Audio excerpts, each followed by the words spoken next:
আসামের বাঙালি কে নাগরিক, কে পরিব্রাজক আর কে সন্দেহভাজন?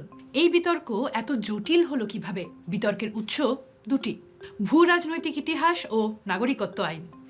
ঐতিহাসিকভাবে প্রাচীন যুগ থেকে বর্তমান আসামে বাংলাভাষীদের আনাগোনা থাকলেও অন্যতম গুরুত্বপূর্ণ 1826 সালের ইয়ান্ডাবু সন্ধি, যার ফলে উত্তর পূর্ব ভারতে ব্রিটিশদের আনুষ্ঠানিক প্রবেশ ঘটে ও সেখানে বাঙালিদের বসতি গড়ে ওঠে। ব্রিটিশ রাজের পুরো সময় জুড়ে নানাভাবে ভাঙা গড়া হয় এই অঞ্চল। আজকের যে আসাম, সেই মাটি কখনো ছিল বেঙ্গল প্রেসিডেন্সির, আবার কখনো আসাম প্রদেশের অংশ। 47-এর দেশভাগের সময় শুধু ভারত ভাগ হয়নি, একই সময় দুবার বিভক্ত হয় আসাম। সিলেট কি পাকিস্তানের অন্তর্ভুক্ত হবে? এই প্রশ্নে হয় গণভোট।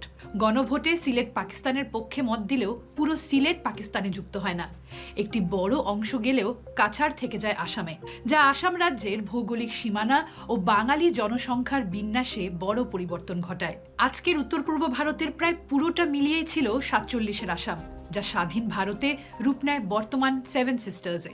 বাঙালিদের সাথে এই অঞ্চলের অন্যান্য ভাষাগোষ্ঠীর সম্পর্কের কয়েকশো বছরের ইতিহাসও অত্যন্ত জটিল, যার প্রভাব অনেকাংশেই নির্ধারণ করে স্থানীয় রাজনীতির গতিপথ। জানতেন কি, ভারতের নাগরিকত্ব আইনে শুধু একটি রাজ্যের বাসিন্দাদের জন্যই বাড়তি নিয়ম রয়েছে, আর তা আসাম। এই বিভক্তি 3 ভাগে ভাগ করে আসামের বাসিন্দাদের ও বাঙালি বিতর্কে তার ছাপ রেখে যায়। 1 নম্বর, 1966 সালের আগে বসতি স্থাপন করেছেন যারা। 1 জানুয়ারি 1966-র আগে আসামে বসতির প্রমাণ দিতে পারেন যারা, তাদের ভারতীয়ত্বে কোনো সন্দেহ নেই। এদের মধ্যে যারা বাঙালি, তারাও নির্ভেজাল ভারতীয়। দ্বিতীয়, 1 জানুয়ারি 1966 থেকে 25 মার্চ 1971-এর আগে এসেছেন যারা। এই সময় আসামে যারা এসেছেন তারাও ভারতীয় নাগরিকত্ব পাবেন, তবে টানা 10 বছর থাকার পর। আর এই 10 বছরে তিনি ভারতের পাসপোর্ট পেতে পারেন, কিন্তু ভোটদানের অধিকার তার নেই।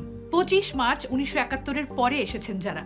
সুপ্রিম কোর্টের রায় অনুযায়ী 25 মার্চ 1971-এর পরে যারা মূলত বাংলাদেশ থেকে আসামে ঢুকেছেন, তাদের আগমন সম্পূর্ণ অবৈধ। কিন্তু 2019 সালে পাশ হওয়া নাগরিকত্ব সংশোধনী আইন বা সিএএ এই সংজ্ঞাকে দুর্বল করে। সিএএ বলছে 31 ডিসেম্বর 2014-র আগে এই দেশগুলি থেকে আসা এই সব ধর্মীয় সম্প্রদায়ের ব্যক্তিরা বৈধতার সুযোগ পান।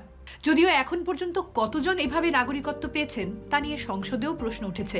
2014 থেকে 2019 পর্যন্ত চলা জাতীয় নাগরিকপঞ্জির হালনাগাদ প্রক্রিয়া চেষ্টা করে এই বৈধ অবৈধ বিতর্কের অবসান করতে। 2026 আসামে আসন্ন নির্বাচন।